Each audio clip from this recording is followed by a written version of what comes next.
Welcome, everyone, to the SFL Saturday Showcase presented by APM Music on Next Level Sports.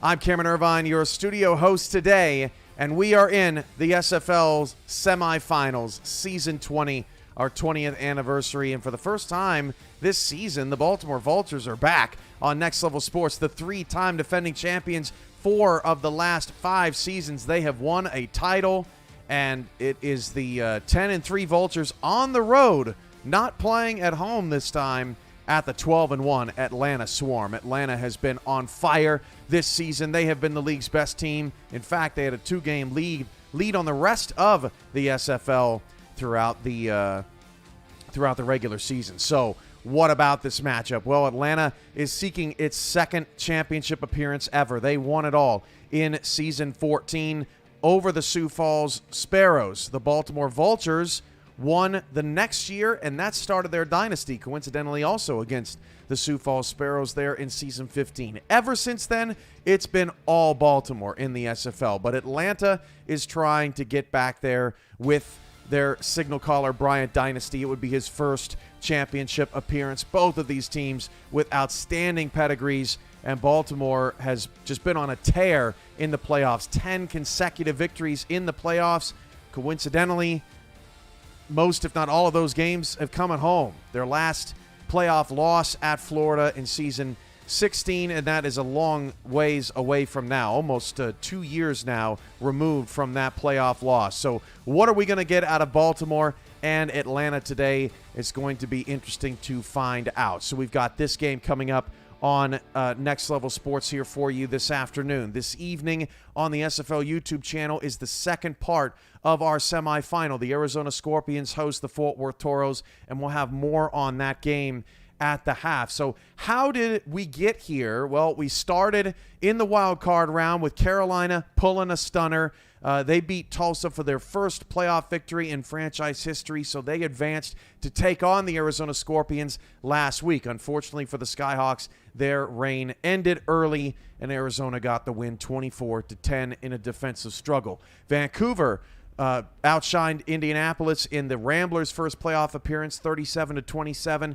They went to Fort Worth and almost pulled off the shocker. They were down 20-9 late. They made a game out of it and just came up a few minutes short, 20-17. Fort Worth with the win, and they advance. London took out Las Vegas 34-17, but ran into their nemesis, the Baltimore Vultures. Baltimore having their number now, back-to-back 29-point victories over London in the quarterfinals. Baltimore advances, and then finally Atlanta got a scare from Alamo City after they were the only road team to win. They traveled to Minnesota and won 20-3 in that wild card round, but fell 1 point short last week, 24-23. Atlanta escaped and survived. Otherwise, Baltimore would be back home in these semifinals, and just like that, the top 4 teams advance into the SFL semifinals. Baltimore and Atlanta comes your way next. Mike Daggs, Gerald Smith, Rochelle Colston, and Ron Haynes are your crew this afternoon. We'll see you back at SFL Studios at halftime. The Atlanta Swarm, 12-1, led by Bryant Dynasty against the 10-3 Baltimore Vultures, led by Jack Wigmore and 2023 Hall of Fame class member T. Roy Gaines. Baltimore, Atlanta, SFL semifinals on NLSE, coming up next.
Semifinal action kicks off this evening as the Atlanta Swarm host the Baltimore Vultures. Good evening, everybody. I am Mike Daggs, and joining me in the booth, Analyst of the Year, Gerald Smith. With us on stats today, Ron Haynes and Rochelle Colson. You are watching the Simulation Football League presented by APM Music on Next Level Sports. Gerald, how you doing today? Good. It's win or go home. It is win or go home. Gerald, one of these two teams is going to the championship. Will it be Atlanta, one of the top teams in the league this season, or Baltimore, who's been there many, many times? Gerald, what's the keys to victory in this game? This game will be won at the line of scrimmage with physical play, I believe, between the linemen, wide receivers, and cornerbacks. Baltimore has sacked the opposing QB 46 times on the season, including the playoffs, and have 3 defensive linemen with double-digit sacks over that same span of time.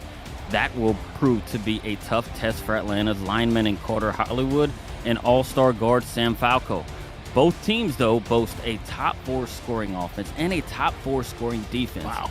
Atlanta's Bryant Dynasty has been the most efficient quarterback throughout the season and is number 1 in QBR and having the second fewest interceptions thrown, along with only being sacked 12 times, which is second fewest in the league.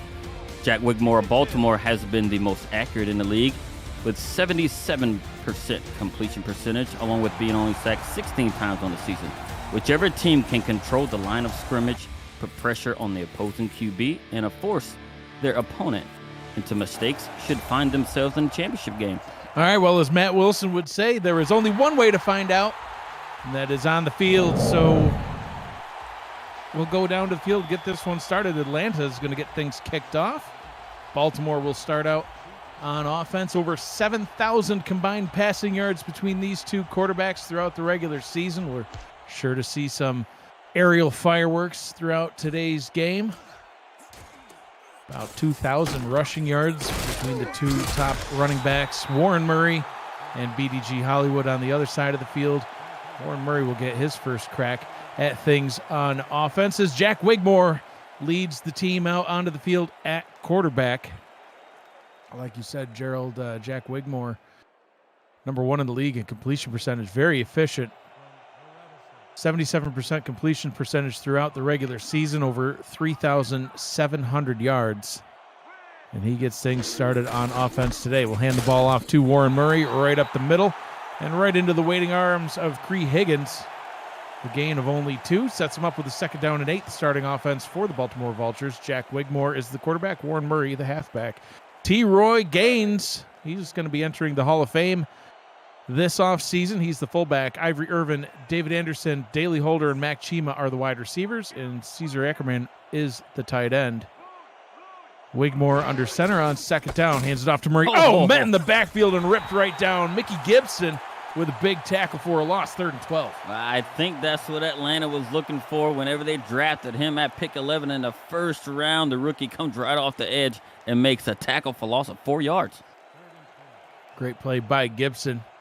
Only had 2 tackles for a loss throughout the regular season and gets a big one there to put Baltimore in a tough spot on their opening drive.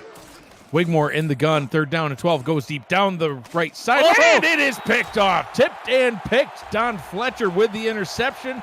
Atlanta takes over at the Baltimore 42. Yeah, and I don't know what Jack Wigmore was doing right there, right that early in the game, playing on the road. I don't know if that's a shot you take, but he took it, and Napier with the tip right to his teammate and actually put themselves almost in field goal range on that turnover. Yeah, I mean, when you start off your first possession of the game in opponent territory, that's you're doing something right. That's a great position for them to be in.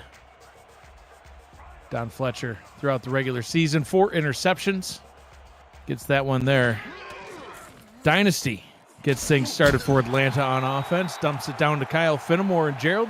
Interesting decision. They're going straight into the hurry-up. Well, apparently, Dynasty likes the look of the defense right here. 3 receivers, 2 backs on the field, this time going up top and connecting with fullback Mitchell O'Brien. That one didn't work out quite as well. A loss of 2. They'll still stick to the hurry-up. Yeah, I don't know if I like this right here to set up with 3rd and medium. 3rd and 7 outside of field goal range over the middle. Overthrows his target. Looked like he was trying to hit Siege Falco, I believe, and that one fell incomplete. So a very quick 3 and out, and it looks like they're going to punt. Yeah, and that was calls right up the middle from the interior defensive lineman of Baltimore, right through the middle, forcing him to throw that ball quicker than he wanted to because he did have Siege Falco open. He just had to get if he had a second or two more, he would have hit him right in stride and probably pick up that first down. Baltimore finding itself in unfamiliar, almost blocked that punt, unfamiliar territory, Gerald. 4 of the last 5 championship games have been played and won by Baltimore, and now they're here in the semifinals. They're on the road, and last time they lost on the road in the playoffs was all the way back in season 16. Cam mentioned it in the opening, playing against Florida. It's been a long time since they've had a road play or a playoff loss of any sort, but on the road, backed up all the way to the 5-yard line. See if their second drive is more fruitful than the first. Wigmore to throw, under pressure, gets it down to T-Roy Gaines. Gaines gets 3, up to the 8, second out. Yeah, and they're going to have to do something right here, coming out right here, get themselves a little bit of room. That way they can start kind of getting out of the shadow of their own goalpost here. So we're going. We're going to see what they're going to do right here with them being backed up like they are. Free play as someone jumped off sides, getting a little jumpy, and then a punishing hit by Jay Miraculous. We'll see the penalty as we roll through the starting defense for Atlanta. The defensive line: Mickey Gibson, Billy Ray Valentine, Leo Jefferson, and Joshua Williams. The linebackers: Cree Higgins, Diamond Blackwell, and the Hall of Famer Qantas Shine. Jack Napier, Don Fletcher, and Jay Miraculous are the cornerbacks. The Moose Papineau, and Grant Hardaway are the free safeties. Chris Henry, the strong safety. 2nd down and 2 after Baltimore accepted that penalty. I formation on 2nd down.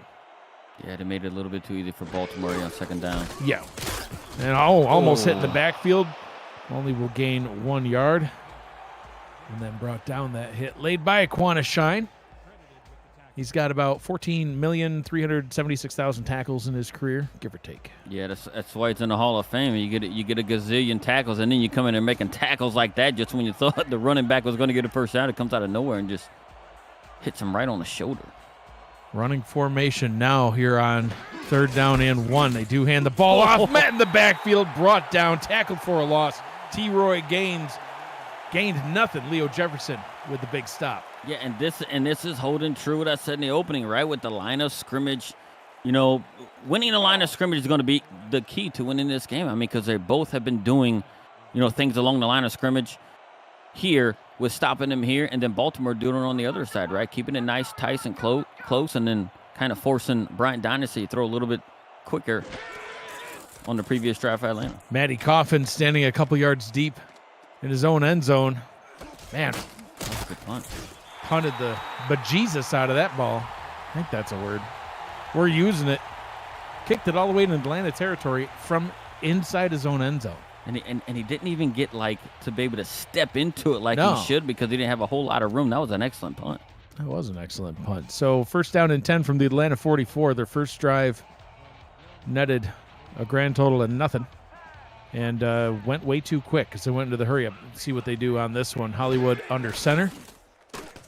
There's about a 5-step drop. Throws it to a Kyle Finnemore who was doing a comeback route, Gerald, and came back too far. Yeah, I don't know if it was a comeback route or if he just got kind of pushed around and he had nowhere else to go and he got pushed. His momentum just took him back to the line of scrimmage. And that's the physicality that I'm going to expect, especially from this Baltimore defense right here, right? Especially on the wide receivers, right? They're going to bump them. They're going to make them, have to work to get open.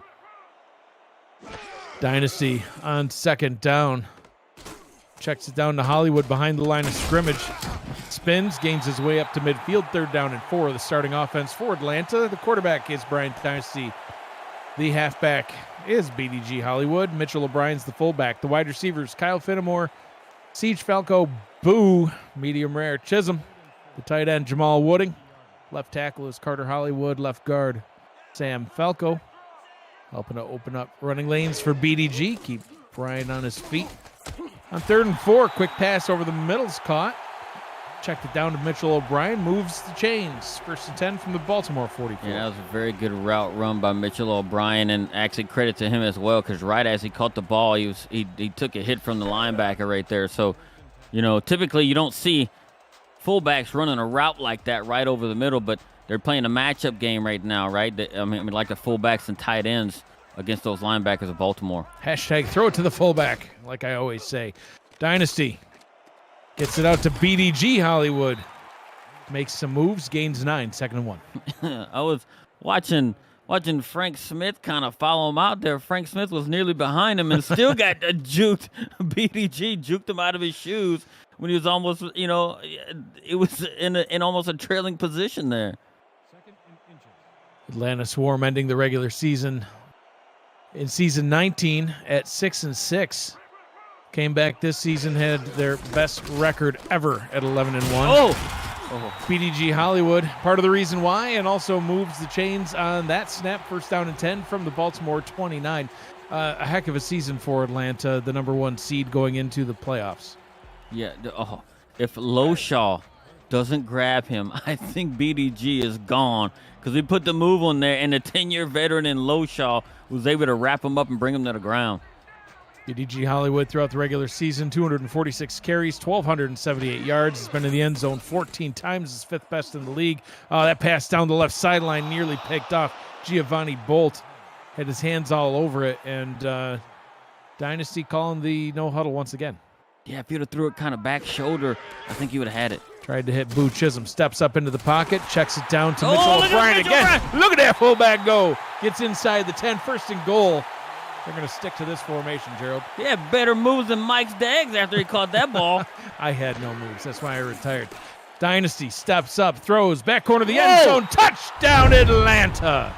And that's why you do the hurry up, right? Like, you get Baltimore on their heels, and you just keep running plays, especially if you like the matchup. And that whole drive, especially the last 3 plays, they liked the matchup that they had, and they didn't. And it looks like Baltimore was kind of lost. They didn't know who, what was, where's, how. Fullbacks are out wide, running backs are out wide, and they're able to hit Siege Falco, right in the corner of the end zone. Sure did. 8-play, 55-yard drive. Very efficient, methodical.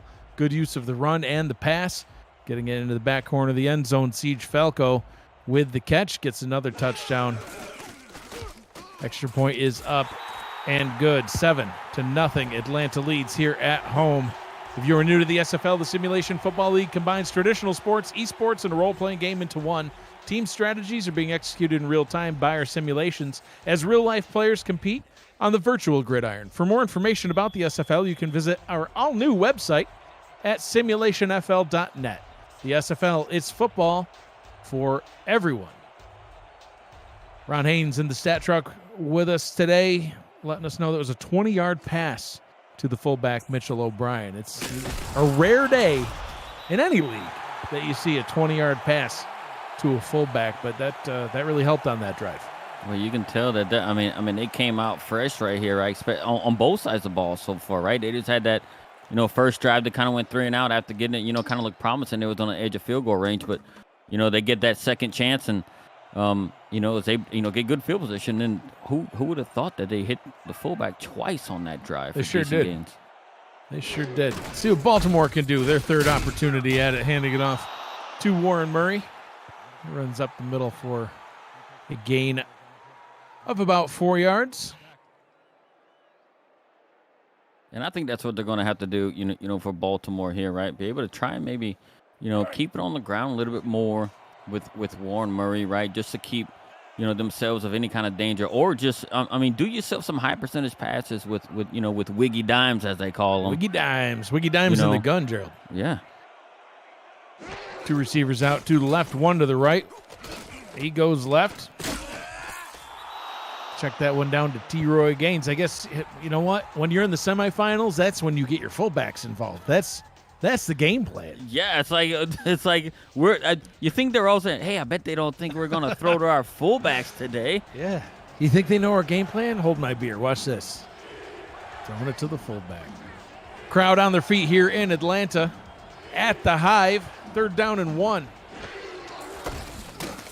Wigmore hands it off. Wrapped up. 4th down and inches. Stopped. Wrapped up by Billy Ray Valentine, and he went nowhere. And that's the second straight 3rd and 1 that Baltimore has failed to convert running the ball up the middle. The line of scrimmage play so far between the two teams has been top-notch. The defensive line just absolutely stout. Billy Ray Valentine wrapped him up, and you could see that Warren Murray was struggling, still trying to pull forward. Diamond Blackwell comes out of nowhere, just levels him. It's going to be one of those physical games for sure. Look at these yards. When was the last time you seen almost through a full quarter, Baltimore had 16 total yards of offense? It's a rare day. It's a rare day to see him in away uniforms on the here in the semifinals. 0 first downs. Look at the stat down there at the bottom. No first downs for him. Atlanta, on the other hand, has 3, and heck, they got a touchdown. Brian Dynasty in the gun. Get this drive started from their own 30. Getting it up to BDG. BDG spinning, doing what he does. Oh, gets face masked and then absolutely leveled. That's going to be an automatic first down. Let's roll through the starting defense for Baltimore as we get this call from the ref. The defensive line for Baltimore: Joe Duncan, Al Walker, Nate Brown, and Sir Ron Yates IV. The linebackers are Frank Smith, Keenan Samuels, and Alvin Mack. The corners: Enzo Bolt, Marvin Himes, Ben Stackenpaper, and Elijah Warfield. The safeties: Giovanni Bolt. Saw him almost get a pick on the last possession. I bet he's kicking himself now because if he had gotten that pick, it would have prevented that touchdown. And Troy Loshaw is the strong safety. First down and 10 from the Atlanta 40. Dynasty to Hollywood, and that one was well read, going absolutely nowhere. Stackenpaper read that like a book. Oh yeah, he's seen that come. And look, and that's film work, right? That's what you do, a film work right there. He saw the formation, and once he saw Hollywood coming his way, he knew exactly where it was going. Was able to just get the guy in the backfield for a tackle for loss. Less than 2 minutes to go here in the first quarter. Game is flying by. Dynasty gets that one back out to Hollywood. And a gain of 2 on the play sets up a 3rd down and 10. So see what they do here on this 3rd down, Gerald. Otherwise, they might have another quick 3-and-out-ish. I guess it's not a 3-and-out because they got a first down on that penalty. But yeah, but this is where Baltimore typically kind of excels right here with the getting those high sack numbers, right? Their DBs lock out the wide receivers and the defensive lineman able to get pressure. Dynasty throws deep down the middle, and that one nearly is picked off. Bouncing out of the hands of Troy Loshaw. And 4th down. We'll have to see Lopan once again out to punt. Yeah, if you look right here, you see how Dynasty had to kind of step up because the pressure was kind of coming on the back of him right there. I think if he doesn't have to step up, he gets that ball out a little bit sooner, and maybe he hits Siege Falco in stride.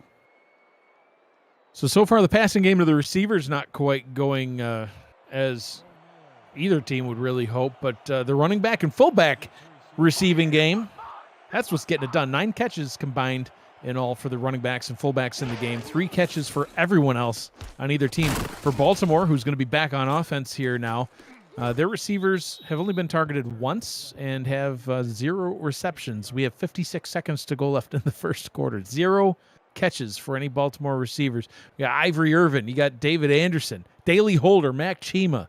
These are household names, Gerald. No catches. Yeah, and that's look. And the only time they threw to a wide receiver there, one target, it got picked off. It did. So back down to the ground they go, perhaps.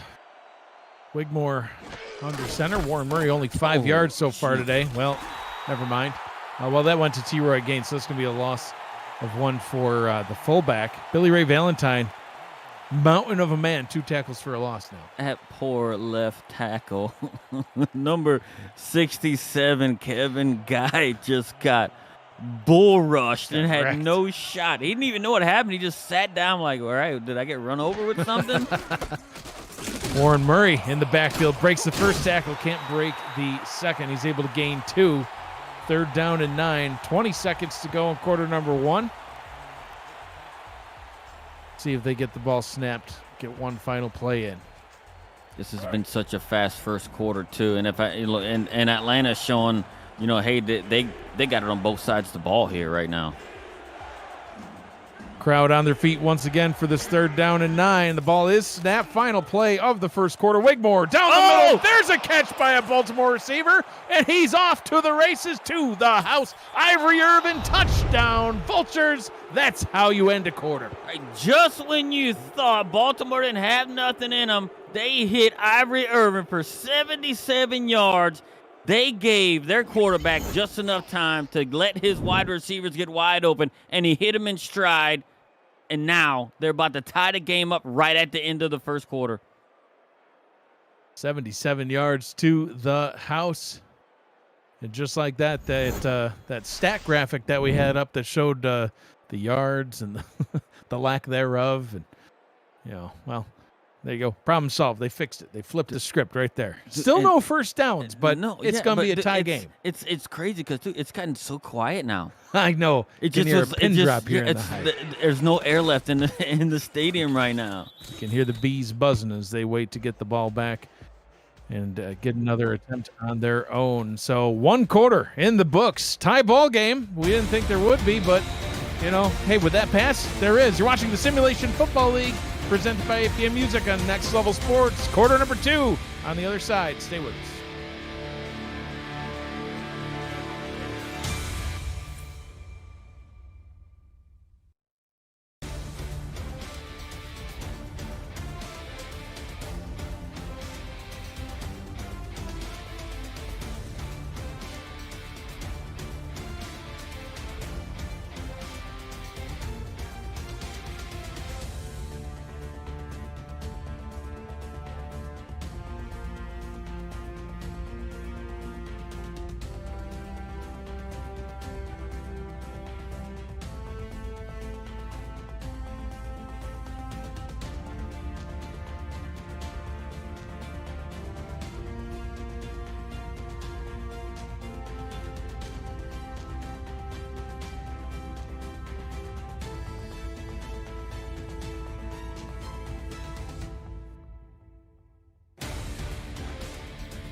And welcome back to The Hive here in Atlanta, Georgia. I'm Mike Daggs. He's Gerald Smith. Ron Haynes, Rochelle Colston with us on stats. Cameron Irvine, our producer.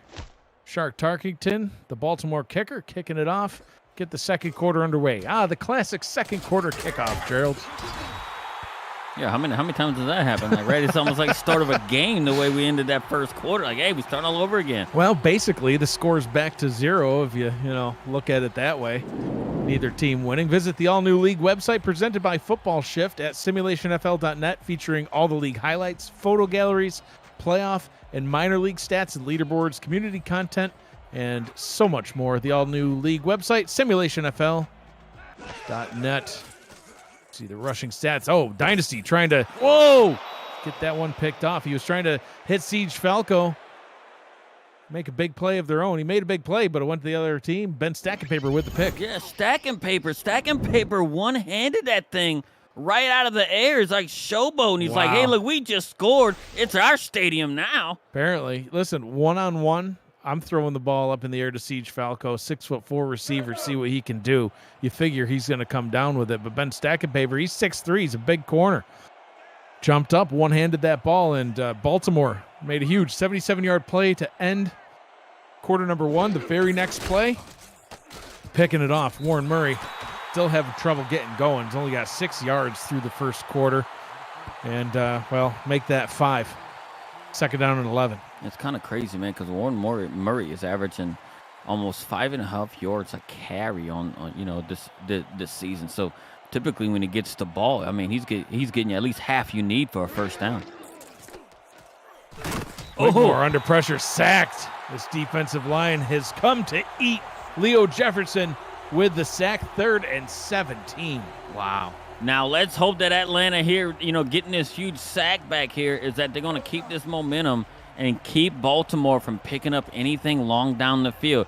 Safeties need to stay deep and be able to hold their men, and the defensive linemen are going to have to get pressure on Jack Wigmore. Keep an eye on Ivory Irvin, waiting to get another big play after that 77-yarder deep down the left sideline. There he is, 10-5, touchdown, Baltimore. They strike again the same way. Yeah, and he just run a simple corner route, and then Wigmore threw it. He didn't throw it to the corner. He threw him back toward the numbers. Yeah, he's like, nope, go deep. And he's able to just readjust and come back and get it. And that's another huge one. That's for 52 yards to Ivory Irvin. Jack Wigmore and Ivory Irvin, within the last 4 plays, has gone from 7 down to 7 up, pinned in this extra point. Ivory Irvin with 129 yards. That's 129 yards and 2 touchdowns is a good complete game. That's 2 catches. 2 catches, like 64.5 yards a catch. Well, that's a decent average. I mean, he could do a little bit better, but it's not bad. It's not bad. I mean, he did go for 77. I mean, he could have went for 78 or 77 again. I'm saying he could have. The SFL convention is coming to Cincinnati, Ohio, July 28th to the 30th for the season 21 kickoff weekend. For room reservation details and the weekend schedule, see the convention alerts channel in the SFL Discord server. Rooms are going fast. Some have already sold out. Reserve your special group rate today, and hopefully we will see you there. Gerald and I will be there, along with so many other people. It's going to be a Hall of Fame ceremony. He does it all, Gerald. Ivory Irvin, 129 yards, 2 touchdown catches, and he's making tackles on special teams. Why not? He's like, why not? I can show my own in this game right now. And not only can catch touchdown passes, I can make tackles too. Yeah, he gets his touchdown. He's like, it's not break time yet. I don't need no Gatorade. I need to get out on the field and make a tackle. Because that's what we do here in Baltimore. I guess. I don't know. I don't even know what to call that. It is madness. It is madness. Dynasty back out onto the field, throws it man. into double coverage. That one is incomplete. He's trying to connect up with Bartholomew Henry Allen, one of the further down the depth chart wide receivers here in Atlanta. Now trailing by 7. It really felt like Atlanta was in control, and just a couple of plays flipped the whole thing. I was literally about to mention that. Like, the game just seems... The atmosphere in the game just seems different now, as if Atlanta's got some down 7 points, but it feels like so much more right now. Dynasty over the middle, one-handed jumping catch by Siege Falco. They did find some success going into the hurry up earlier. It didn't work on the first drive. Obviously, it worked on the next one. Dynasty, they're going to do it again here up top, out route. Oh, swatted away. Looks like that was Loshaw. Yes, indeed. Troy Loshaw coming up from the safety position gets that swat. If he had missed it, that would have gone for big yards, but he didn't miss. He got it. 3 and out. And that's Loshaw's 3rd pass defense on the day, right? He's just been in the path of the ball every time. Not every time, but lots of times when they try to find open receiver, he's there to just knock it down. Now, Atlanta seems like they have, they have to find some success here. This is 2 times in a row now. They just look kind of flat. Low pen, back to punt. Ivory Irvin says, you know what, I'm going to return kicks too. Gets it up to the 40-yard line. Brush the grass off, get out on his receiving position, and go grab a 60-yard touchdown pass. You might be yelling at TJ and T-Pat on the sideline, say, I can do it all. Put me in everywhere. Yeah, he's like, you know what? If Shark Tarkington needs some time off, I can kick field goals. Extra points, too. Mm-hmm. Yeah, Matty Coffins. I can punt it. You don't need to be out there punting, Matty. I got this. Need me blocking an offensive line for the running back? Give me that, too. He's so good, he can snap the ball to himself, hold it, and kick it. T-Roy Gaines gets 2 up the left sideline, 2nd down and 8. Still not a lot of stats in the running game for Baltimore. Really the only thing that has worked for Baltimore so far is the 2 deep passes to Ivory Irvin. Warren Murray with only 4 yards. T-Roy Gaines on the ground with just -1.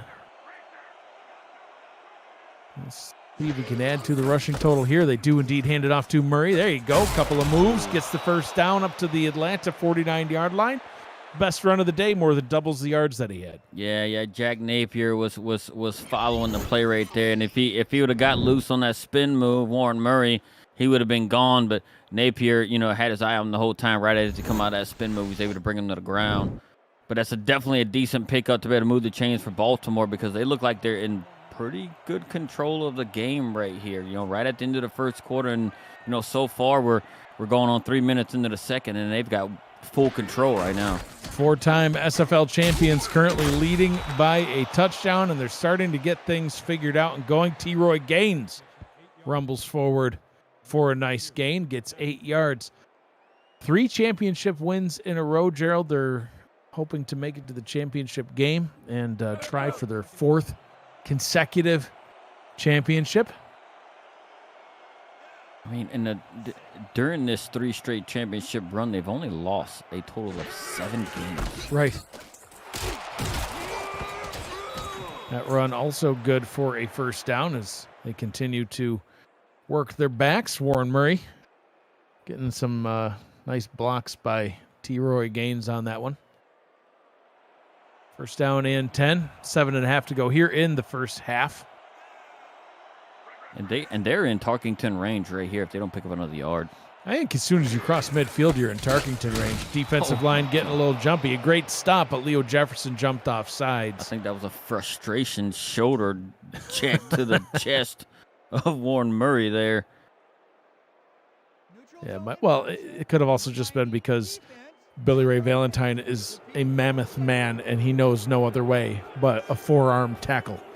I just think he's like, yeah, we're going to run this play. I got him right here. They're going to make him pay for it. They're going to earn those 5 yards, even though it is on a penalty. He saw the flag. Dang it, both. Knocks him down. Well within Tarkington range, now up at the 28-yard line. But they don't want to settle for a field goal. They're looking for yet another touchdown. Wigmore hands that one off to Warren Murray, and Leo Jefferson making up for the 5 yards he gained by getting 4 of them back. 2nd down and 9. Yep, I think Billy Valentine told somebody there to see how hard I'm playing. Don't jump off. You're strong enough to beat these guys without having to jump off. Stay on your side and go get me my yards back. That's what he just told him, and he did. He got most of them. 2nd and 9 for the Vultures. Wigmore, 5-step drop, steps up, throws, tipped in. Oh, that should have gone to the house the other way. Great defensive play, but we're not able to bring the ball in. Caesar, I think he lost it in the lights or something. Hit him in the face. Hit him right in the face. And then Cree Higgins had a chance at scooping that and being able to score. If he picks that up, I don't think anybody's running him down. Ackerman on the sideline now after that nearly costly drop. 5 wide receivers on the field in the set, 3 to the right, 2 to the left. Wigmore in the gun, deep down the middle, into triple coverage and caught. Climbing that ladder and getting that catch, Daley Holder. The 12-season veteran knows how to go up in traffic and pull down the ball right in between 3 defenders in the Atlanta secondary. Wiggy dimes, drop the dime right to Holder, says, here, buddy, go get it. I trust you being in the league for this long, and he does and brings it down. Now they're inside the 10. Jack Wigmore, 75% completion percentage on the day, right around his season average of 77%. He's only missed 2 passes. 1 was picked. Run up the middle. Gets him a little closer. 2nd and goal from the 7. Knocking on the door once again. Yeah, it seems like Baltimore, it seemed like they 100% have settled down. And now Atlanta looks like the team that's actually on their heels now, not being able to, really hold them on defense so far this drive. I mean, Look, Baltimore had 2 quick strikes, and now Baltimore is showing, hey, look, man, we can go down and we can actually, put together a drive to score. Double-digit plays now on this drive as we have a 3rd down and goal from the 1, the longest drive of the day by either team. Baltimore scoring touchdowns on their last 2 drives. They're 1 yard away from doing it again. Here they are. 3rd and goal right here. You got your Hall of Fame fullback right there and Warren Murray in the backfield. Wigmore hands it off. Murray up the middle, and he is stopped. Got to give it to the Atlanta defense. 3rd down and 1 has been their bread and butter. They're not letting anything through on those short yardage situations. And Shark Tarkington on for a field goal try. Yeah, and look, I don't know if I can state like how important that stop was for Atlanta right here, right? Only allowing this field goal attempt, and if they make it, they're only going to be down 10 instead of 14. And that's 5 yards in the second quarter so far. Yeah, that's not many yards, Gerald. Tarkington kicks it up, and good. And that's the thing we were talking about in the first quarter, how Baltimore really had hardly any yards, and then all of a sudden, 77 yards later, in one pass, they get a touchdown after really not doing a whole lot else. Started the second quarter by picking the ball right off and going right back down the field, getting another long touchdown. Atlanta's just they haven't been able to get anything going, and then they just took more than half of that quarter. It's over a 5-minute drive. 4:09 to go here in the first half as we see the updated stats. I mean, if you remember back, Atlanta was just stomping them. They had 16 total yards. Now they're just under 200 yards, more than double Atlanta in every category. Yeah, and they got first downs now. Yeah. Baltimore only had 1.5 yards, average yards per play there. Early on. Atlanta trying to get settled in now, going over the middle and nearly giving the ball right back to Baltimore. Troy Loshaw gets his hands on another one. Dangerous pass, Gerald. 2nd down. Yeah, and they just can't. Don't try to get it all back, right? Your defense made just a good stop, only allowing them 3 points on that last drive. Yeah. Get you some high percentage passes under you. Try and get BDG involved, maybe out the backfield, because that's been pretty good. It's got 1 rushing attempt, Gerald. For 5 yards. You got to hand it off to him a little bit more than once. Dynasty. He has gotten him involved in the passing game. He's got all kinds of room. Breaks a tackle. Nearly gets the first down. 3rd down and 1. You can see the comparison of the receiving leaders from both teams. Hollywood with 27 yards. Ivory Irvin, just a couple of more, 129 yards and 2 touchdowns. They need to pick this up right here. They need to continue this drive. I don't think they can have another. I mean they did get Baltimore held only a field goal. Hit right in the backfield, broke a tackle, but can't break them all. Didn't get it. Gerald, they did hold them to a field goal, but they're still down 2 scores, and would have been extremely beneficial for them to be able to keep that drive going.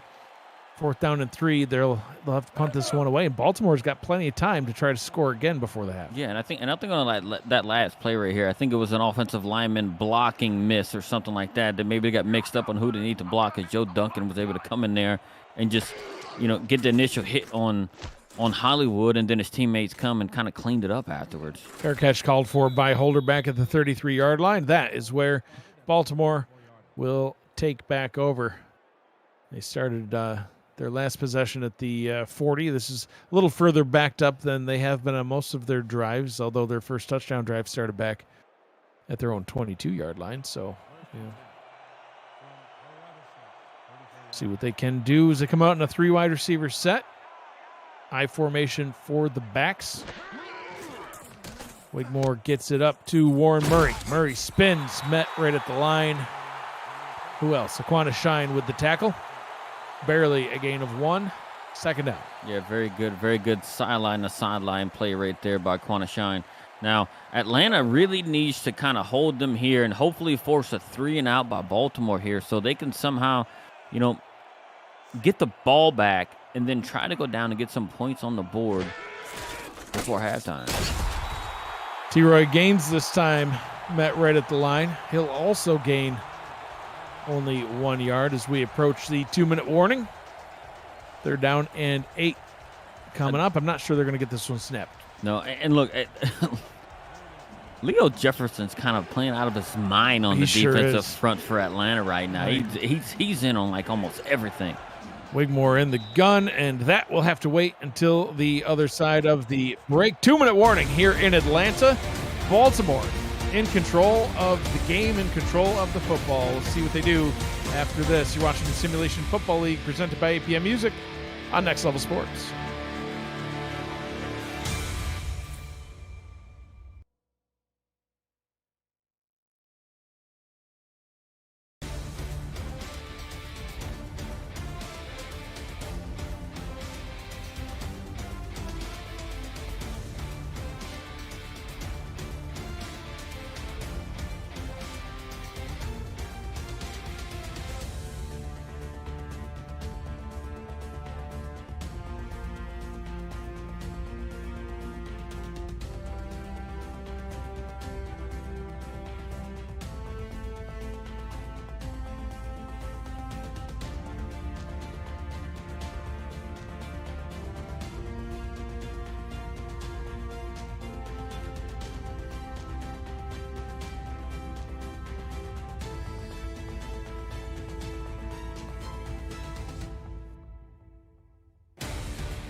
Welcome back to the Hive. 2 minutes to go here in the first half. Wigmore in the gun on 3rd down and 8. Deep down the left-hand sideline. There he goes again. Ivory Irvin this time caught from behind, but another huge gain to keep piling on yards to his huge day. 1st down and 10 from the Atlanta 29. Yeah, it's like Jay Miraculous is having trouble on that and covering Ivory Irvin on that corner route right there. He's not able to stay with him, and he's able to just find himself open each time. That's the 3rd huge gain. 165 yards on 3 catches, but he ruined his catch-to-touchdown average. He didn't get the touchdown there. Unbelievable. That catch good for a gain of 6. Hauled in by Daly Holder. Coming up on the APM Music Halftime Report, Cameron Irvine will update viewers on the news and notes from around the SFL, plus a preview of tonight's 2nd semifinal game, Fort Worth at Arizona. It is all coming up on the APM Music Halftime Report. Offset eye now for Baltimore on 2nd down and 4. Wigmore to Murray. Murray hit behind the line, gains a yard, leveled. 3rd down and 3. And here they are. They got to do just what they did on the last drive, right? Keep them out of the end zone right here. Maybe force them to try a field goal attempt right here on this 3rd and short. Atlanta has been really, really good at stopping Baltimore on the 3rd and shorts. Wigmore gets it over the middle. Ivory Irvin with the short yardage catch. That's a first. Trips out to the left, 1 receiver to the right. Wigmore goes over the middle once again. Gets it back to Irvin. 1st down and goal. Baltimore's going to call their first timeout, regroup with 43 seconds to go. 1st and goal from the 2. Like Moose Papinow, it looked like he didn't know whether he wanted to play the receiver or play the ball, and he just got himself caught in some sort of weird motion, like whether he attacks the receiver, attacked the ball, and he just allowed the receiver to kind of cut right in front of him and grab the ball. Now here they are. They're at the 2. Ivory Irvin 5 of 5, 186 yards. Wigmore pumps and sacked. That's something that they needed right there. Who else other than Leo Jefferson again? Man of the day on defense. Wigmore 7-step drop from the 6-yard line. That one's nearly picked off. Who was that? Was that Cree Higgins had his hand on the ball? I think so. I almost did. I think he was just kind of in the area. That's the second one. He jumped up and kind of got both his hands on it, and that's the opportunity you can't, especially in this game at this moment right here. You can't let those slip through your hands. No, a turnover would have been monumental for Atlanta right there. 3rd down and goal, 5 wide once again. 3 to the left, 2 to the right. 6 yards away from the end zone. Wigmore throws back corner of the end zone, and it is caught. Touchdown, Baltimore. Just when everybody's looking at Ivory Irvin right here, seeing if he's going to be the one to get that pass, who they throw it to? Mac Cheesma. And right there, he got his 1 foot in that he needed, and now they are up 23-7, and that makes it a 3-score game. Atlanta's got a lot of work to do. They sure do. I mean, Gerald, we talked about it over the break. This felt like Atlanta's game throughout that first quarter. The defense had Baltimore just in check. Seemed like everything was going their way, and then right at the end of the first quarter, Ivory Irvin changed everything. Ben Stackenpaper getting a pick, put it back in the hands of Ivory Irvin, and the next drive, another huge play. And just like that, the game got turned on its head. Baltimore 24, Atlanta 7. Look at the yardage difference. I mean, Baltimore's got almost 200 yards more than Atlanta. They got to get something going. Atlanta will start with the ball in the second half, so not expecting them to do a whole lot here in the final 25 seconds. But Gerald, BDG Hollywood has 2 rushing attempts. I know he's got 26 yards receiving. He's actually the leading receiver for Atlanta, but gotta get him more involved here in the second half. Yeah, they were like Atlanta had this stadium buzzing. Yes, the pun is intended. It was buzzing right throughout the whole first quarter. In that last second of the first quarter, when Baltimore scored, it's like, oh my God. And I think something dealing with them scoring right before that quarter, and you got that break. Yeah, I think it does something to there. It's like, BDG doing the spin moves, gets his way up to the 30. I think they're going to be content to head into halftime, trailing by quite a bit, 24-7. That is it for the first 2 quarters. 24 for Baltimore, 7 for the Swarm. Can Atlanta get this figured out in the second half? We'll find out. Stay tuned for the APM Music Halftime Report. Cameron Irvine after this. Stay with us.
Welcome back to SFL Studios for the APM Music Halftime Report. I'm Cameron Irvine. It is 24-7. Baltimore has the commanding lead on the Atlanta Swarm. What happened to Atlanta in that second quarter? The 4 drives, punt, interception, punt, not a first down, and Baltimore totally flipped this game on its head. They ain't the 3-time defending champs, 4 of the last 5 champions for nothing. Baltimore has a commanding 24-7 lead at the half. Last night, the SFLM got started, our 7th season of the minors. Over 100 new SFL participants hit the field for the very first time. And our big shout-out, our winner of the night, went to the Lincoln Rattlesnakes. They went to the back-to-back champions in the minors, the Albuquerque Adams, and they got the victory 24-21 behind great performances from Kenny Slider at quarterback, Logan Lee at running back. The future stars of tomorrow play on SFL YouTube, SFLM Fridays throughout the most Fridays throughout the summertime. Wednesday next week with the championship next weekend on the SFL YouTube channel. So big shout-outs to Lincoln with the win. And funny enough, all 4 teams that missed the playoffs last season won last night in Week 1. So good stuff there from SFLM. If you want to learn more about the minor league of the SFL or anything else about the Simulation Football League, you can head to our website at simulationfl.net. Coming up after this one, Fort Worth takes on Arizona in the second semifinal of tonight. The Scorpions trying to make it back to the championship and a potential rematch with the Baltimore Vultures. Only this time it would be at home, and if Baltimore and Arizona get the win, they have to tussle with the Fort Worth Toros, but that has not been a problem for Arizona in the past. They are 4-0 all time against Fort Worth. The Toros have, Arizona's been their nemesis, been their problem, and the Fort Worth Toros are going to need something big. A huge performance tonight out of their stars like Marcus Dunhill, Stephen Hacker, J.C. Bacon, Adam Leach, and company as Fort Worth heads to Arizona for the 5th all-time meeting in the first in the playoffs. That's your 3-2 matchup as Arizona tries to make it back. So what are the possible championship matchups? Let's start with the obvious right now. Baltimore is up 24-7 after all. And if Arizona gets the win at home, which most home teams do in the postseason, that would be a rematch of last season's epic overtime championship game. The first time in 19 seasons that the SFL had gone to overtime in the title game. Arizona coming up just short of that. They want revenge, and they'd love to welcome Baltimore to Fatality Field. Coincidentally, that's where the last 2 minor league championships have been won by Albuquerque as well. So Fatality Field, no stranger to hosting big title games in the SFL community. What happens if Baltimore wins and Fort Worth wins tonight? Well, that would be a rematch of a game earlier this season where Fort Worth beat the Baltimore Vultures, one of Baltimore's only 8 losses all time, at Sports Gamers Online Stadium in Maryland. So, Fort Worth is going to be there to prove doubters wrong once again. And Baltimore will try to make sure that their quirky home record stays intact. They've never lost to a franchise more than once at home. So Fort Worth has already beaten them at SGO. No team has ever gone into Baltimore and won twice, ever. So that would be what Fort Worth and Baltimore would look like. Well, how about if Fort Worth and Atlanta wins? What happens if Atlanta comes all the way back to get this win? Well, all eyes are going to be on the quarterbacks in that potential championship game matchup because Marcus Dunhill, Fort Worth's quarterback, played previously in Atlanta, won a title, took a sabbatical of sorts, was the Swarm signal caller in Season 14, and it would be Dunhill going back to his old home to take on Bryant Dynasty, who was yet to win a title, trying to get his first if Atlanta can come back and take care of Baltimore in this one. That would be Fort Worth and Atlanta next weekend. What happens if Atlanta and Arizona win? Well, that's an Eddie Gage and Mark Chisholm special. Those two are always heated but friendly, depending upon who you ask, rivalry. There's been issues in past conventions of players buying each other's team flags, and it becoming a whole big thing. There's a lot on those two sides that don't really get along and are constantly fighting for I guess the SFL prestige or lore, and Atlanta and Arizona would be a very intriguing battle of the bugs matchup in the championship game. And it could mean that Arizona would be winning their first and Atlanta would be going for their second. So those are the 4 possible championship game matchups, depending upon what happens in the semifinals. Throughout the night, we're just getting rolling here. Atlanta has got to figure out something in this second half. They struggled in that second quarter after they basically dominated the entire first quarter before Ivory Irvin exploded onto the scene. 185 yards, 5 receptions for Ivory Irvin in just one half of play. What are we going to see in this second half? We will find out. Baltimore 24, Atlanta 7. We'll be back here to wrap things up for postgame. Mike and Gerald back on the call for your second half. This has been the APM Music Halftime Report. We'll be right back.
And welcome back to the Hive here in Atlanta, Georgia. Get the second half started. I am Mike Daggs, joined along in the booth by SFL Analyst of the Year Gerald Smith, Ron Haynes, Rochelle Colston, tracking stats for us this evening. Cameron Irvine, our producer. Atlanta only able to muster 7 points through the first half. Baltimore, the defending champions, looking to get to their 4th consecutive championship win if they can win this game and then win again next week. 24 points for them. Atlanta really struggled in the second quarter, Gerald. Yeah, they just couldn't get anything done. A lot of 3 and outs, got relatively no yards at all. 17. You know, and look, and it's kind of crazy because they were the number 1 team in third down conversions this season, doing over 60% conversion on third down, and they haven't had that success in this game at all. So you just saw the quarterback comparison through the first half. Baltimore's Jack Wigmore, 234 yards, 3 touchdowns, and a pick, compared to Bryant Dynasty with 74 yards, a touchdown, and a pick. BDG Hollywood still has yet to really get involved in the ground game. He only has 8 yards on the ground on 3 rushing attempts. Gets the handoff here, spins. There you go. That's why you get Hollywood involved. Scooting up past midfield, gets up to the Baltimore 46-yard line. And just like that, in Baltimore territory. Yeah, gosh, what that spin, man. Yeah, dude. Yeah, it's like almost like, dude, this way he spins, man. It's like a thing. It's spinning like BDG Hollywood. That's the actual term that people use, and he put it hard one on it and cut outside and got himself in a good position, right? And maybe that's something they need just to spark them, to be able to get the offense rolling. Dynasty gets this one out to the fullback. Whoa! Mitchell O'Brien, that was working well in the first half. Trying to get back going to that, I guess. Nice gain of 4, second down and 6. Yeah, usually right here or something like that, man. He gets tackled at the ankles, but he's able to fight through it, which could have been a potential 2-yard loss. He turns in a 4-yard gain. Yeah, why not? Dynasty, 14-21, 76 yards so far. Leading receiver still BDG Hollywood. Second leading receiver, Mitchell O'Brien, the fullback. Deep over the middle, trying to flip that script on one play. Gets it out to Boo Chisholm with his first catch of the ball game. There's a name that I thought I'd be saying a lot more. And it's only the second time we mentioned him all game. First pass attempt was batted away towards his direction. Gets that one good for a gain of 19. Yeah, who would have thought the Hall of Famer is getting his first catch at the beginning of the third quarter. But look, it's better to show up late than never, right? Your team's down by 17 points. You need to show up and make some plays. Down by 17 points. Why not throw it to 17 in the end zone? Over the middle. That's back to Boo Chisholm. And Boo with his second catch, back-to-back plays, sets him up with a first down and goal. And what a way to get him involved in back-to-back plays and throwing to a spot knowing Chisholm is going to be there. Was he down at the 3? No, but that's where they spotted the ball. That's a bad spot. It's a terrible spot. See if BDG Hollywood can punch one in on the ground. Takes the handoff, blocking out to his left, breaks a tackle, spins it. He is stopped short. I tell you what, the strength behind Hollywood on that one right there. He straight stiff-armed the guy right off the edge, but doesn't have enough gas to get right there in the end zone. But I'm looking at him. He's over 7 yards of carry on the day right now. One of the backup defensive tackles was in for that play. Must be getting a little winded. Second down and goal from the 1. Dynasty drops back, looks, gets it down to Hollywood, who is met behind the line of scrimmage and brought down. 1 yard loss on the play, third down and goal. Looks like Baltimore was expecting that right off the bat with the way their defensive line was set up and the way the corner was playing the flats, and they were ready for that one there. Now it's third and goal at the 2, and Atlanta has got to punch this in. A field goal does get them closer, but I think a touchdown does a lot more for the morale. Hollywood takes a handoff and waltzes in. Touchdown Swarm. It's been a while, but they're back in the end zone. Yeah, and what a way to do it right here, right? You do something similar where you kind of spread them out, bring a couple of tight ends overloaded on the right side, and then you run your Hall of Fame running back off the weak side. All he's got to do is make one guy miss. He does that, and now he gets his team pinned in the extra point within 2 scores. This summer, you can play the SFL video game on the go on the Retroid Pocket 3 Plus, an emulator for 4K23 in the palm of your hand. Pre-order your Retroid today at GoRetroid.com. Search SFL or through the all-new league website at simulationfl.net. As if the SFL didn't bring you enough football already, now you can play it wherever you go, Gerald. Play it on the go, man. Oh, and did you see it? That thing looks pretty kind of sexy, if I say so myself. Yeah. It looks really, really nice. SFL branded. I know. It's really nice. Some fancy stuff. 8-play, 76-yard drive.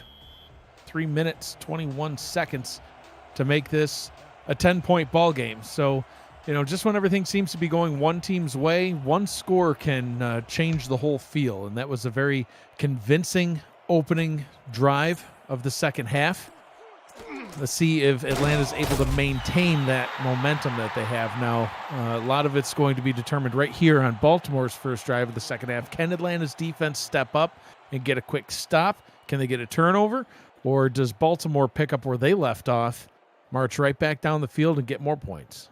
Well, they have to start somewhere, right? So they got to start. I mean, they already did. The offense did their job going down and being able to, put some points on the board to tell defense, hey, look, guys, we still got your back. We just need a couple more stops. Jack Wigmore, 13-16, 238 yards in the first half. Tries to add on to that total right there. And guess who? He does add on to Ivory Irvin, who just passed 200 yards on the day. 6 catches on all 6 targets. Yeah, and look, and Baltimore, I think Baltimore's playing with such confidence right now that they feel like, they can't be touched at the moment, right? Like, they can't do no wrong ever since, like, the second quarter hit right here. So, and here they are, right? Look like they got their top guy off the field, and they're going to come in here with a heavy set, and they're going to see if they can get the run game going, looks like. Wigmore under center. Hands that one off to Warren Murray. Murray gets past the defensive line. That's where he was struggling earlier on, Gerald. He couldn't quite get up past that front 4. Able to gain 6 on that play, second down. Yeah, and the guy that's been sitting in his lap most of the time has been Leo Jefferson coming in there, right? And it seems like at halftime, Baltimore's like, hey, if we need to get a hold of a guy on the defensive line, it's got to be Leo Jefferson to slow him down. Maybe get some sets in the running game. Wigmore gets it out to Murray. Oh. Well defended, to say the least. Diamond Blackwell comes firing in like a rocket. Doesn't allow a single yard to be gained. 3rd down and 4. Yeah, and I don't know if Warren Murray lost his footing a little bit, but he left himself wide open to get leveled, and that's exactly what he got. He got leveled. He sure did. He sure did. And now we need Atlanta needs to get a stop right here. Wigmore, quick pass and batted away. Aquana Shine swatting that one down. Yeah, the Hall of Famer just slid to his left, slid right in that lane, and that's what veteran linebackers do right there, right? You can see him kind of sliding to the middle of the field and keeping his eye on the receiver cutting across his path, and he knew the slants were coming. He was able to get right in that pass lane, knock the ball down. And veteran receiver he is. Aquana Shine, 15 seasons in the league. 13 with Atlanta. Where did he spend his first 2 seasons? Wow, how was that not blocked? Do you know where he spent his first 2 seasons? I'm in Baltimore. Buffalo. Yeah. Queen City. That's where the lime green in their logo comes from. It's well, anyway, 2-minute break coming up. You're watching Simulation Football League presented by APM Music. Next Level Sports. There was a flag on that play. Baltimore will accept that penalty. We'll be back after this. Stay with us.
Presentation of the Simulation Football League is intended for the private use of our audience. Any rebroadcast, retransmission, or account of the game without the express written consent of the league office is prohibited. Welcome back to the Hive. The crowd still upset over that. Booing through the break. Man. They weren't. They were just calling out to their favorite wide receiver. Oh, Boo Chisholm. Yeah, that's all. He did show up in a big way on that last drive. Exactly. Yeah. They're just calling for him to have more big plays. That's all that was. That's what it was. Backed up to their own 9-yard line after the flag. See what they can do. Dynasty hands it off to BDG. Breaks tackle number 1. And then tackled at the line. 38 yards, almost all of which came on one run on the previous drive.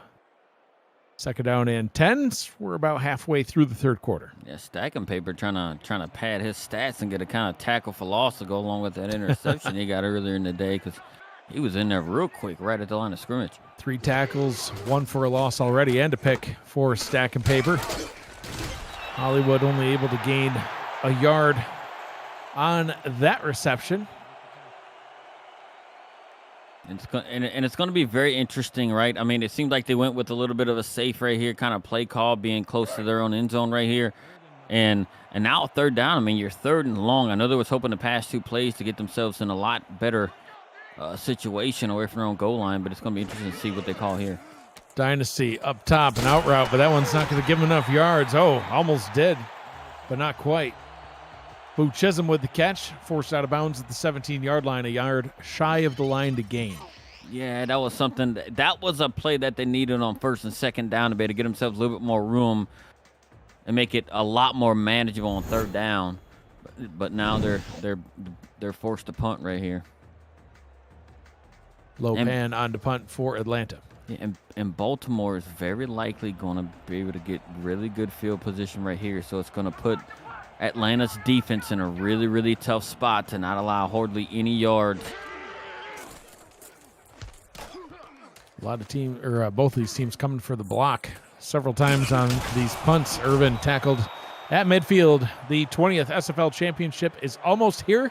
Join Cameron Irvine, Chris Curtis, Tyler Falk, Mike St. Green, and Paul Sarp. What a crew. Friday, May 12th. At 8 p.m. Eastern Time on SFL YouTube, and catch the replay Saturday, May 13th at 6:30 p.m. Eastern Time right here on Next Level Sports.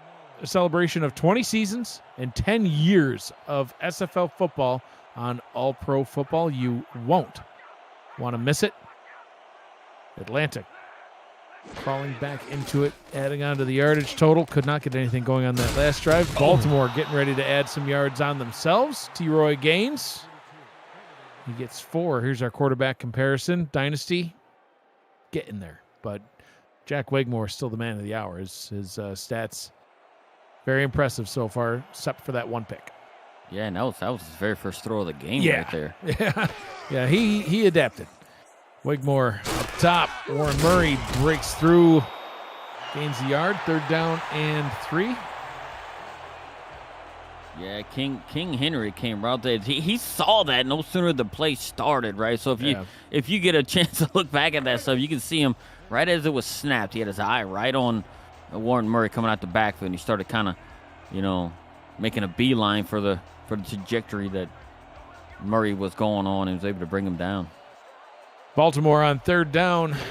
They will stick to the ground. Murray being chased behind the line of scrimmage. He's able to fall across the line to gain, gets the 1st down. What looked like it might be a tackle for a loss, gains 4. What a move right there, right? King Henry had a beat on him on the outside, and he put a spin move right back on the inside. Had he kept going in that direction, he would have been tackled, but he made that spin move inside toward the numbers and was able to pick up the 1st down. On the cusp of field goal range once again. Murray spins and gets into field goal range. 2nd down and 5.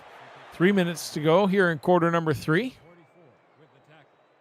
And you can tell that the Baltimore offensive line, the coaches went into halftime, had to have went into halftime and said, hey man, look, y'all got to block Leo Jefferson because we haven't called his name in the second half so far from, on the Atlanta defensive side.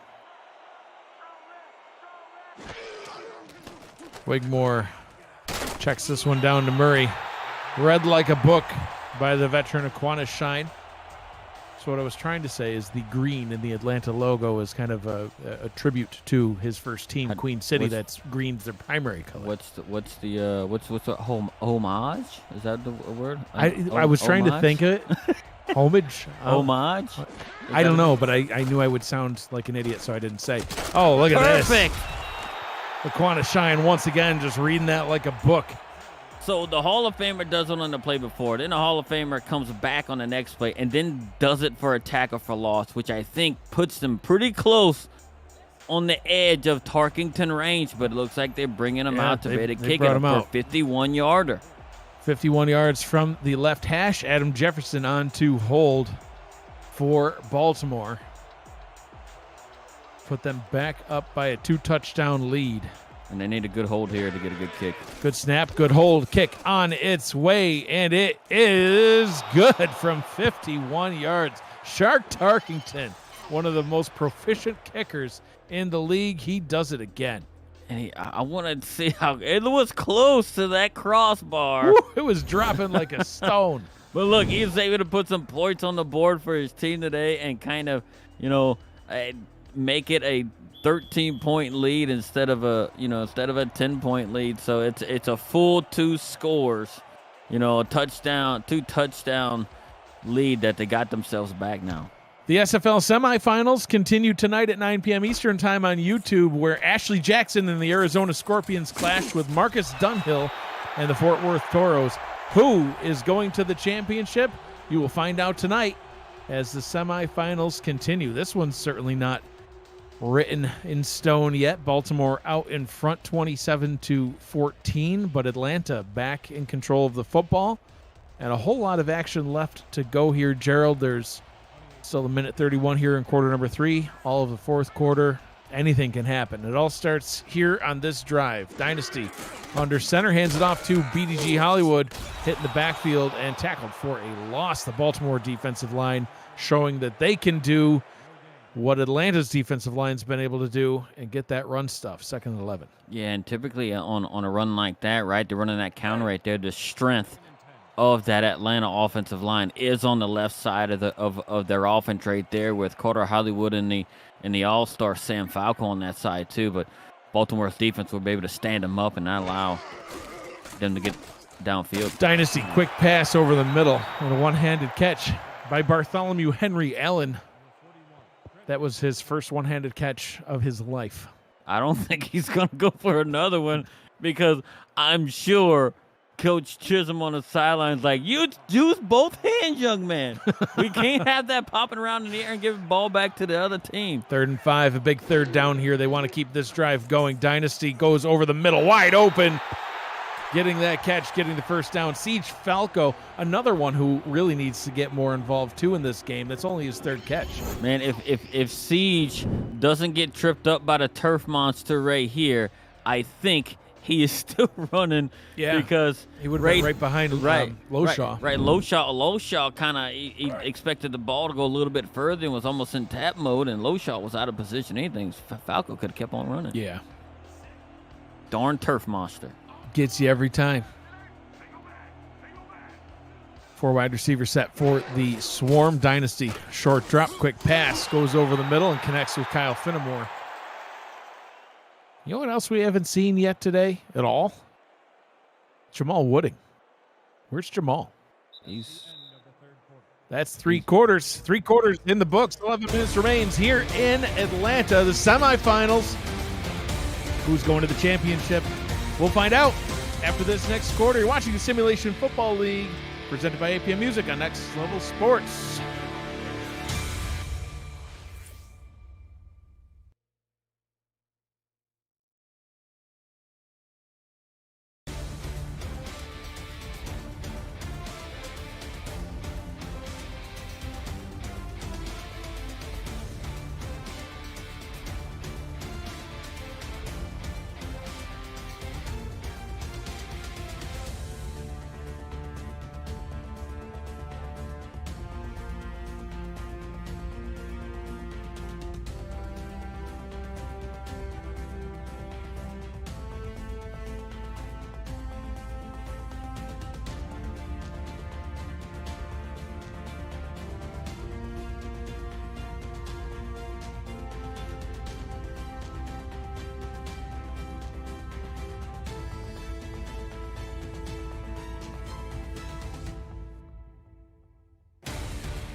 And welcome back to the Hive here in Atlanta, Georgia, where Atlanta has the ball at the Baltimore 42-yard line, down by 2 touchdowns. 2nd down and 1. Hollywood's going to lose some yards on this one, 3rd down and 4. APM Music is unrivaled music to bring your stories to life, inspiring every production with the world's most robust and constantly refreshed music collection, state-of-the-art technology, and world-class customer service. APM Music is the official soundtrack of the Simulation Football League. To explore their library and find the perfect track for your projects, visit apmmusic.com. Big 3rd down, Gerald. Yeah, and I don't know why they chose to go that to the short side of the field in that last one. They gave him no room. Hollywood on the ground on 3rd down, trying to break his way to the outside, but the defense read that one perfectly and tackle him for a 2-yard loss. And in Baltimore territory, but nowhere near Sammy's steal range, they will have to punt. And again on that side, man, I hate to say it, but I've seen Carter Hollywood just laying on his back right there, right? One of their high-paid linemen, the defensive line of Baltimore just kind of just blew that up. Trying to pin them deep. This one will drop down at the 6-yard line. It's going to roll into the end zone for a touchback, and Baltimore will get their first possession of quarter number 4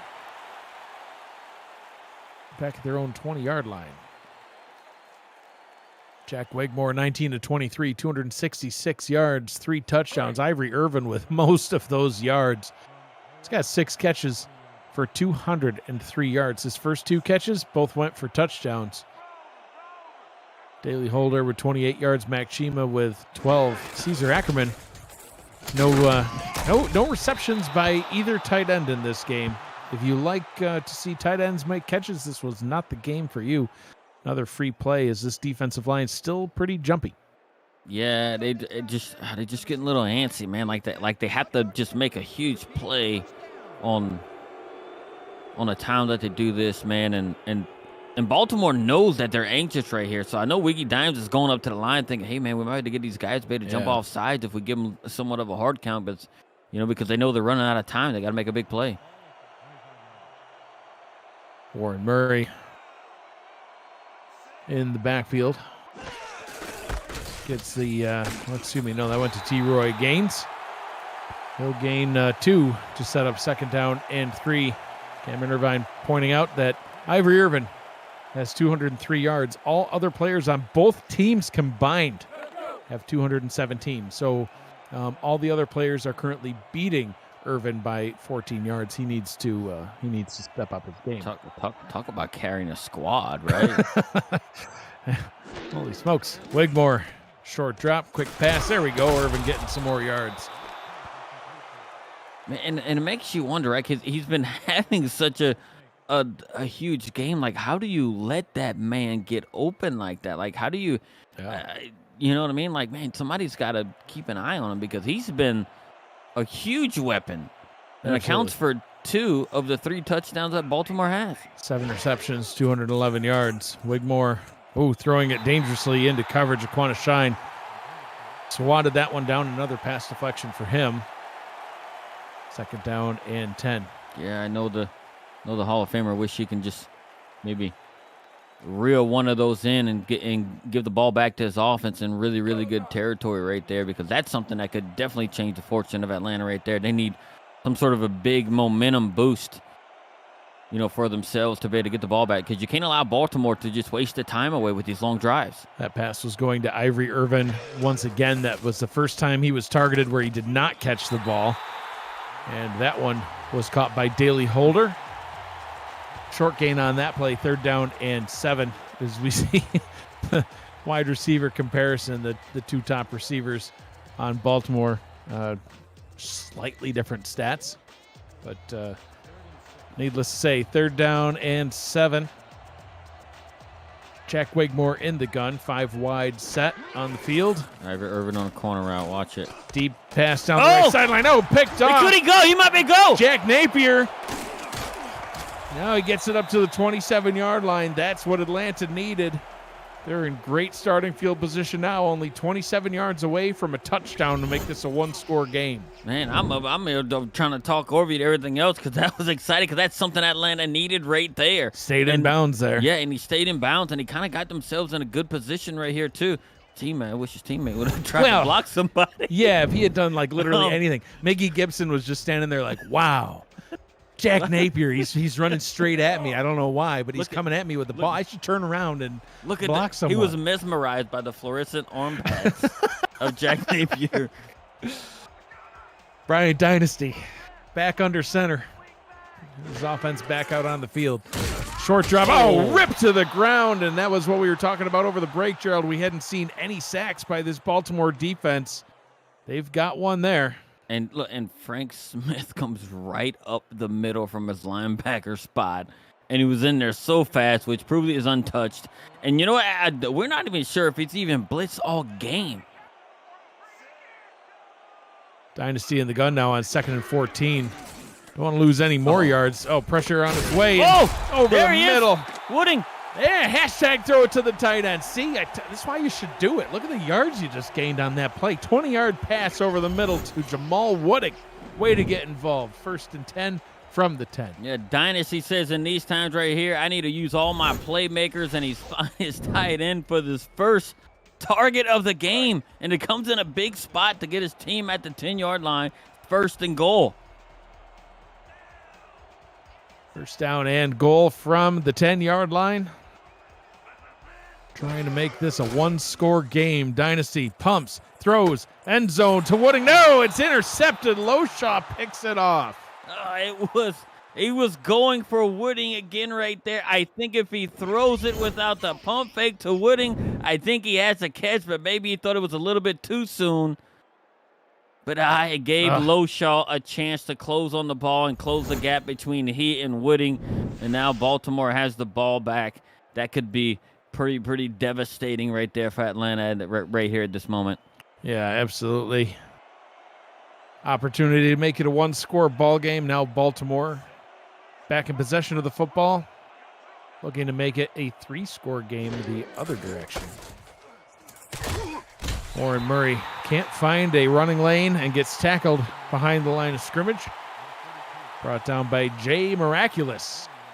2nd and 11. I mean, the Atlanta defense is still playing pretty good right here, right? To be able to, right down that first drive after that, it's. I mean, shoot, anytime you throw an interception in the end zone, it's not good. It could be demoralized, but the defense comes out and says, hey, look, we still got a job to do. So many tackles for a loss in this game by both teams. That was the 17th negative play this game. 8 tackles for a loss by the Atlanta defense, 9 for Baltimore. As Ivory Irvin continues to pad his stats. They're down and 6. And this is big right here, right? Oh, and it's huge for Atlanta's defense. And the lineup right here, I mean, I have no idea what Baltimore's going to do. Throw, run.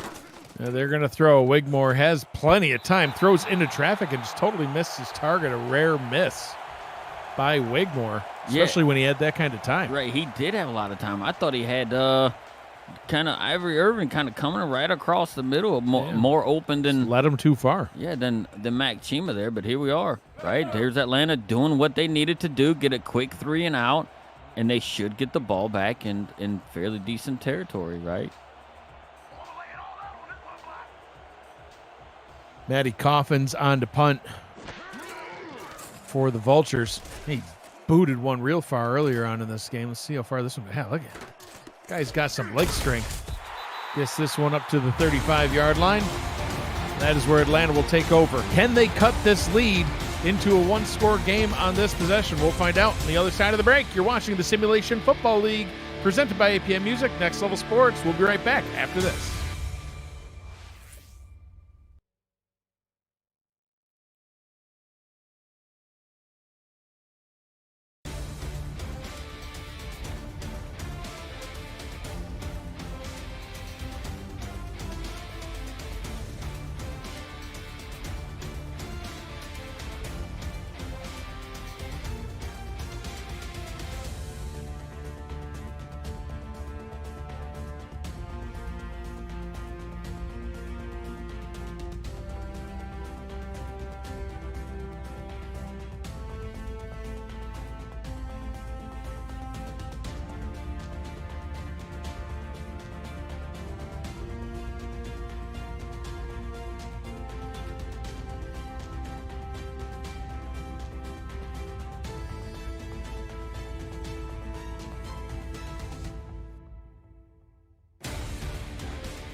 Back at the Hive. Atlanta with the ball back. Starting at their own 35-yard line. See what they can do on this drive. Dynasty steps up, throws a duck, tipped and incomplete. Was trying to hit Siege Falco. Targeted 7 times. He's caught 3 of them. Frank Smith in the area. Yeah, and Falco almost had a chance as well, too. Oh, that's why it was done. I don't know if you saw, he got bumped and it came out like a duck. And it just, Dynasty? and it just couldn't get to him where he needed it. It caused the ball to be underthrown. But, you know, if Falco if he would have seen the ball, he might have been able to turn to his left and be able to kind of grab that. But once it got batted up by Frank Smith, he just couldn't find the ball. Second down and 10 for the Swarm. They don't have to just go for these big plays. There's still time. 6 minutes, 6 seconds to go. Their defense has done well on numerous possessions. Yeah, but they're going to go deep over the middle anyway, and that one is caught. A big gain on that play. Siege Falco targeted once again. That time he hauls it in. First down at the Baltimore 39. Yeah, he found a little pocket right there, right where Siege Falco could run right there, right in front of Troy Loshaw and behind the linebackers and everything else. So he was able to kind of come in. See, Troy Loshaw was kind of fading back on his zone there, playing a little bit of a deeper zone, not to get beat deep, and it allows Siege Falco to kind of come right up underneath it. 4 wide receiver set for the Swarm. Dynasty in the gun, 25 of 34 for 200 yards. Now pressure hits him. Pass falls down into the turf. They'll call that one incomplete. Stops the clock with 5:33 to go. Second down. And he just did an inside move on the left tackle right there of Atlanta, and he was able to kind of get leverage on him and just got right in the back pocket of Dynasty. And as Dynasty was trying to throw the ball, just able to throw it. Fortunate enough, look, I'd rather my quarterback, you know, if he's getting hit, to throw the ball to the ground, as opposed to throw it down the field and it getting picked. Hollywood takes the handoff, has some blocks, but Frank Smith has other plans, gets the tackle after a 5-yard gain. Third down and 5. Hollywood with 40 yards on the day now. Yeah, and he's looking there, and they're inching ever so closer right here, right? So they're right on the edge of field goal range for Sammy Steele. That's not really the points they really need at this point. They need a touchdown. So to me, everything from here on out is 4-down territory, I would say. Dynasty, quick pass. That one is caught by Falco. Keeps the drive alive. Fresh set of downs at the Baltimore 24 as we tick inside 5 minutes to go in the ballgame. Yeah. Falco's been the go-to guy on this drive right here, trying to find himself open a lot, and Dynasty is able to hit him, especially on those routes, kind of going toward the middle. So he's having good cuts in and out of his routes, and he's got his team right on the edge of the red zone. Dynasty with a 5-step drop out route up top to Falco. Stays in bounds, gets the first down. They'll go into the hurry up. They want to conserve some of this time.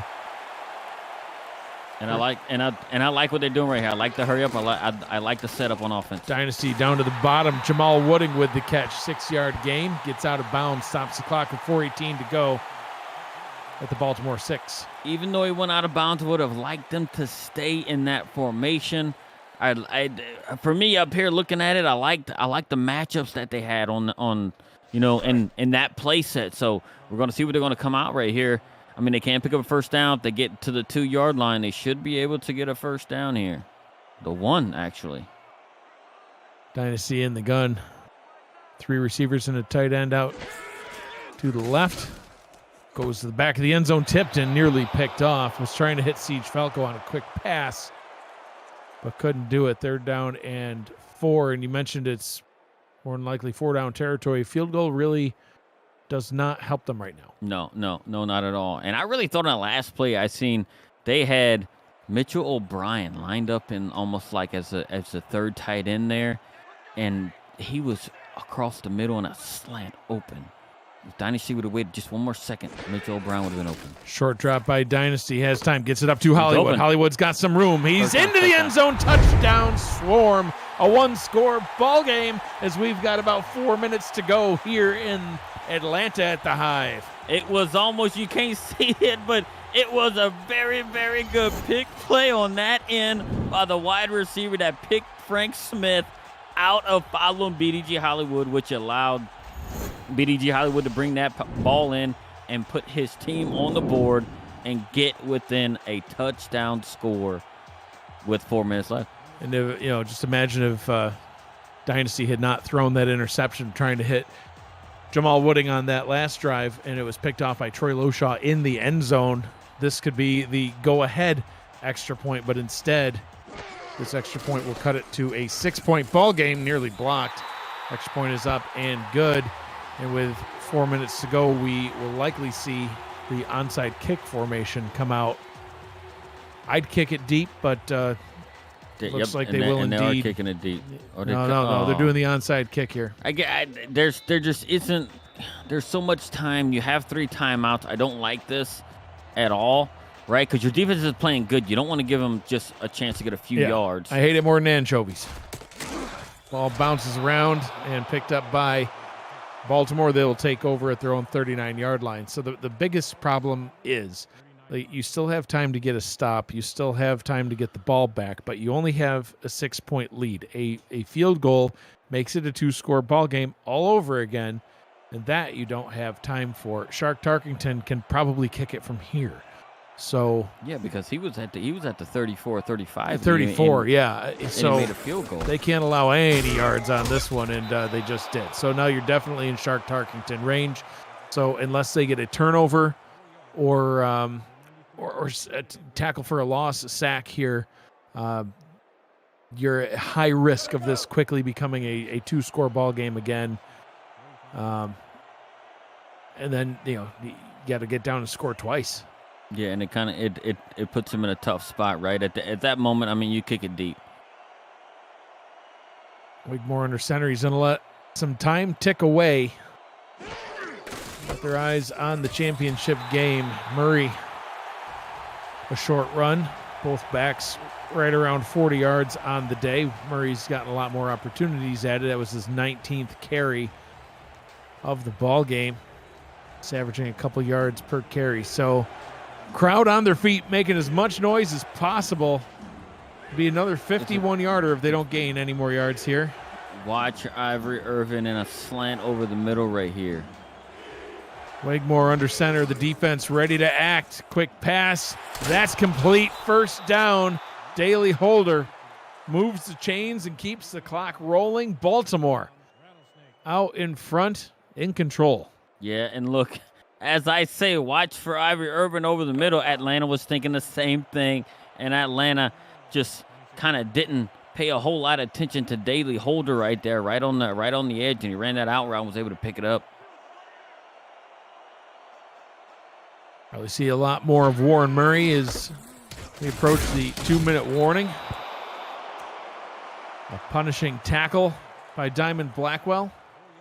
2nd down and 6. Don't leave the broadcast without joining our Discord server. There's so much more to do in the SFL than just being a player. Join to check out content for teams and about the league created by the community. Participate in pick'em games, play SFL fantasy football, and test your skills in the Survivor pool. To join our server, visit simulationfl.net and click the Join Now button near the top of the page. The SFL community is 2,000 strong. We will see you there. 2-minute warning here in this one. Can Atlanta get the ball back and take the lead, or will Baltimore be heading to another championship game? We'll find out after this. Stay with us.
2 minutes to decide who goes to the Season 20 championship game and who will they face. We'll find out next. Warren Murray, he wants Baltimore to go, and one more first down, and this could be over.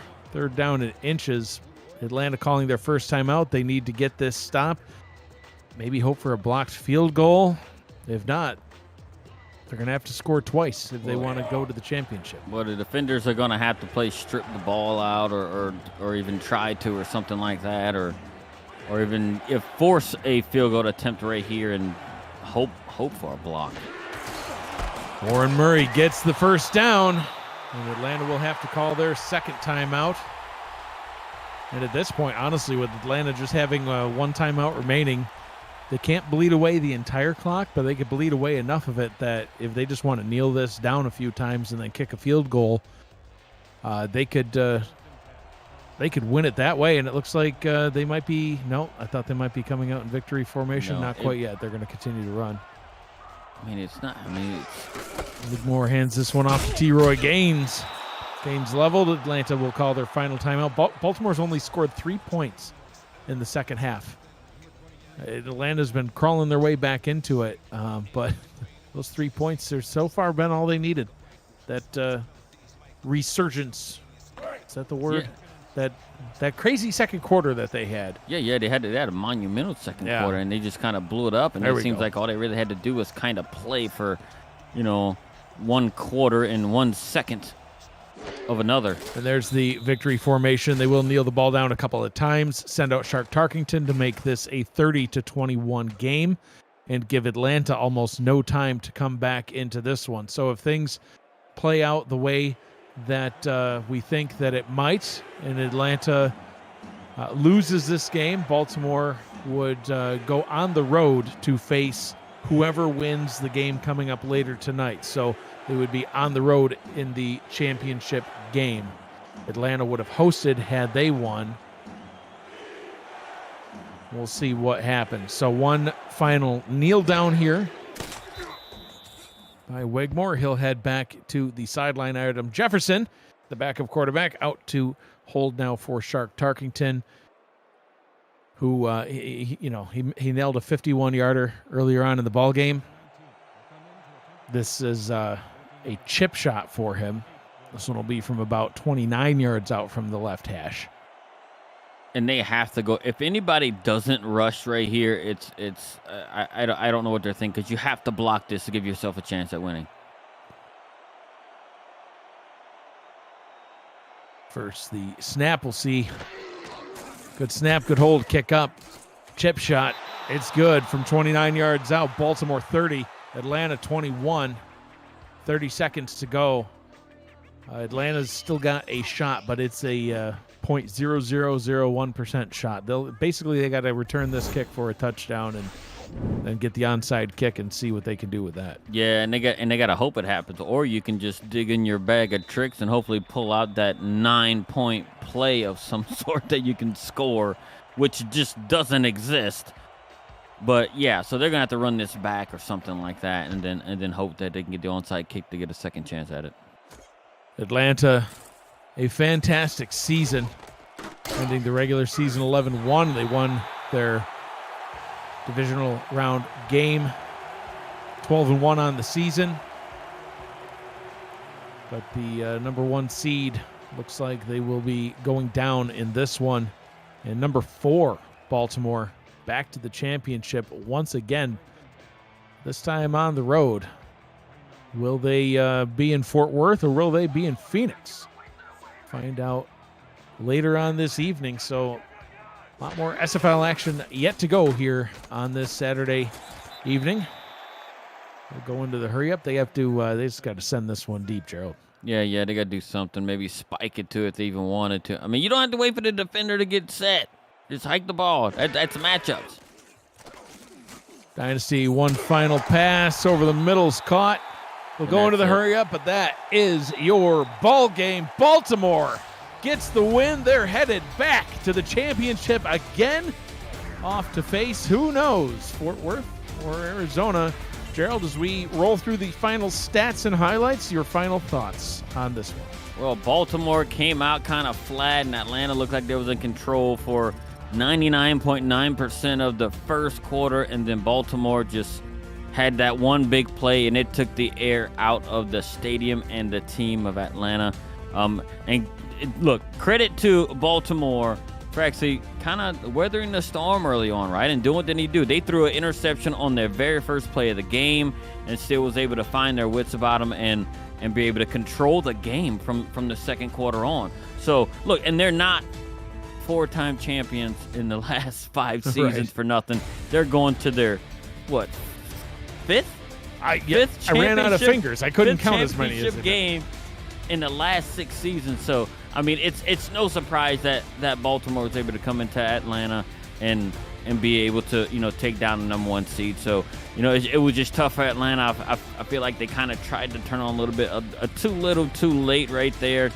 And Baltimore just hung on to be able to keep them out of the end zone and keep them from doing, anything good for the entirety of the game. Baltimore actually won their first title on the road as the number 4 seed at Sioux Falls back in season 15. Thanks to Cameron Irvine for all these fun facts that I've been able to throw out over the past couple of minutes.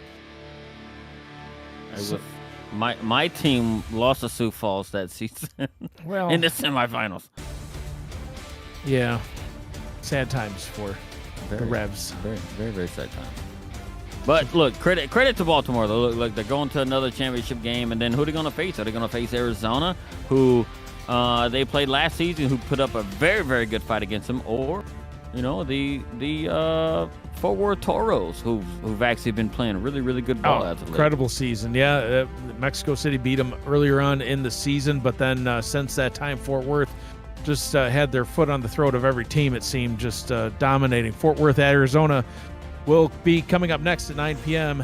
Eastern Time. Your player of the game, Ivory Irvin, No surprise. for his humongous performance, got this game turned around and the win for Baltimore.